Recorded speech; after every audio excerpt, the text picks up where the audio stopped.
Sergeant Preston of the Yukon. It's Yukon King, swiftest and strongest lead dog of the Northwest, breaking the trail for Sergeant Preston of the Northwest Mounted Police in his relentless pursuit of lawbreakers. On King! On, you hussy!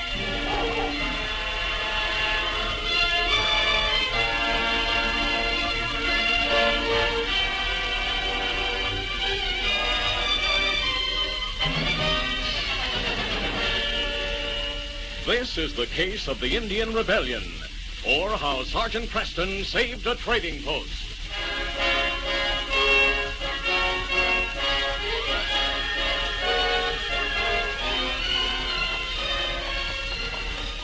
On a summer day in 1901, Sergeant Preston mounted on his black horse Rex, with a great dog Yukon King running alongside, neared the end of an 8-hour ride from the headquarters at Lake Labarge. Ahead, he saw the Salmon River Trading Post, a big building made of logs, with clay packed between the logs to serve as chinking. Strangely, the windows were covered by winter shutters, and near the door, Preston saw armed men who seemed to be on guard. Jim Crane, a hunter, stepped forward. Hi, Sergeant. We're glad you're here. Hello, Jim. Easy boy. Something wrong? Yes. Chief Foxfire's tribe is on the warpath. Since when? A few hours ago.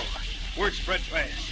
All the hunters, trappers, and prospectors in the area left their cabins. They brought their families here for protection.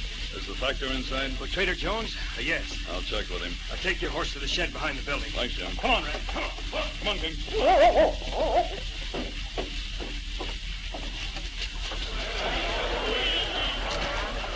Hello, Sergeant. Hi, Sergeant. Hurry, Sergeant. Hello, everyone. Hello, Jones. Hello, Sergeant. Did the men outside tell you about the Indians? Yes. How are you fixed for arms and ammunition? I have a good stock, and the Indians know it. They may come here to seize the firearms. You'd better see that all the men are armed and have them poke holes in the chinking between the logs of the walls. Holes? Loopholes to shoot through. Oh, yes, of course. We have men enough at Lake Labarge to handle the uprising. In addition to the mounted police, there's a detachment of the Yukon Field Force, regular Canadian soldiers. Lake Labarge is a long way from here. I'll start back at once. I should reach headquarters by 2 in the morning. When I report the situation, soldiers as well as police will be sent here. Good. They should arrive by noon tomorrow. Even if the Indians attack, we should be able to hold them off in the glen. Indians! What? Indians are coming. I saw them. They're on all sides. Close the doors. Women and children, lie on the floor close to the walls. Men, take firing positions. Soon, a number of men inside the trading post were returning the gunfire of Indians. Sergeant Preston hurried to the rear wall of the building, where Jim Crane, the hunter, stood at a loophole. Jim, try to cover me while I get my horse. I must get word to Lake Labarge. Oh, you can't make it, Sergeant. We're surrounded. I'll make it if I can get past the Indians and into the woods. Please wait until dark. That'll be another hour at this season, and we can't waste the time. What's the matter with King? I don't know. What is it, King, boy? King, you're the one to go. What do you mean, Sergeant? King knows what we're saying. He's telling me that he has a better chance of getting past the Indians than a man on horseback. Well, I'll be... You mean you'll send King? Yes, just as soon as I write a note and fasten it to his collar.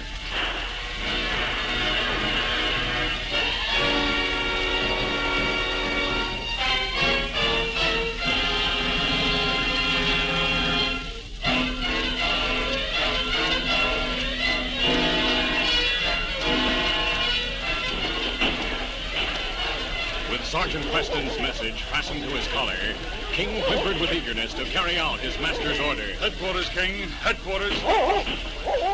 Men, pour heavy gunfire at those Indians. Give King all the cover you can.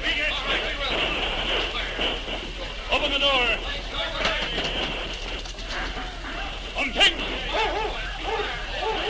Close the door. Now it's up to King.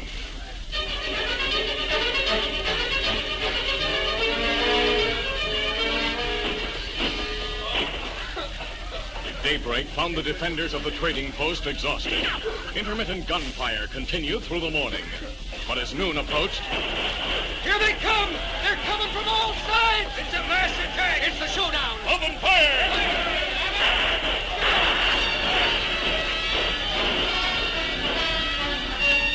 The fire from the post was devastating, and many Indians went down, but there were others to take their places. Then suddenly, the crack of rifles outside the stockade seemed much heavier. Sergeant, King delivered your message. The Mounties and soldiers are here.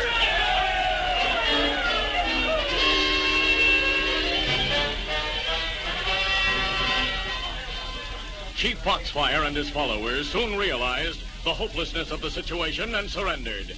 Sergeant Preston shook hands with the leader of the reinforcements and asked, Where's King? Didn't he come with you? No, Sergeant. He was exhausted after his run, so the inspector kept him at headquarters. I'll go back to Lake Labarge with you. When are you leaving? We'll camp here tonight and start back in the morning.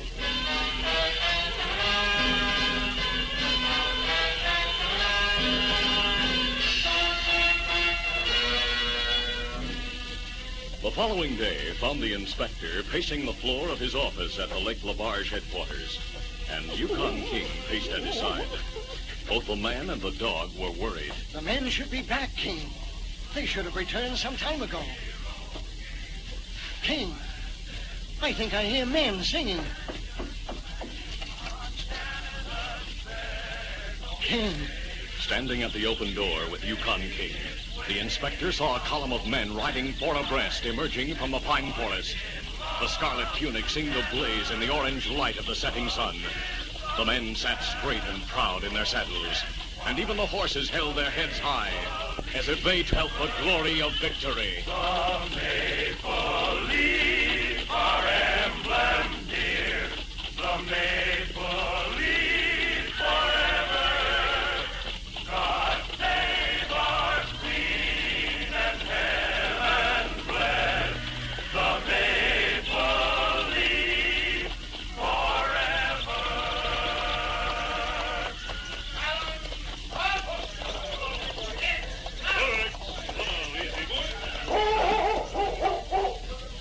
The inspector patted King's head and said, He's back, King.